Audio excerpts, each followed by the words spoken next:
శివ ఈ సినిమా మళ్ళీ థియేటర్లోకి వస్తుంది. ఇది కేవలం సినిమా రిలీజ్ కాదు, మనము మన జీవితాన్ని మళ్ళీ ప్రారంభించుకోవచ్చని గుర్తు చేస్తుంది.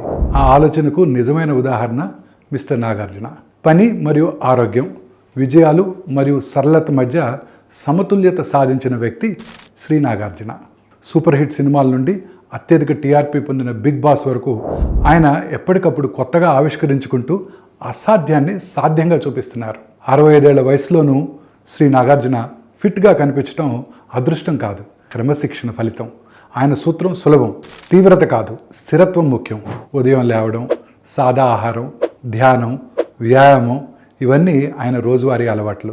ఆయన ట్రెండ్స్ని అనుసరించరు, సమతుల్యతను కాపాడతారు. తెరపై ఆకర్షణ, బయట ప్రశాంతత, ఇవి ఆయన అంతరశాంతి ప్రతిబింబాలు. నిజమైన బలం అంటే శబ్దం కాదు, స్థిరమైన ఆలోచన.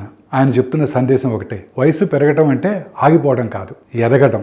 శివాలా ఆయన మనకు గుర్తు చేస్తున్నారు, జీవితం ఆగినట్లు అనిపించినా దాన్ని మళ్ళీ రిలీజ్ చేయవచ్చు. ఈసారి సమతుల్యతతో, స్పష్టతతో, నిశ్చయంతో.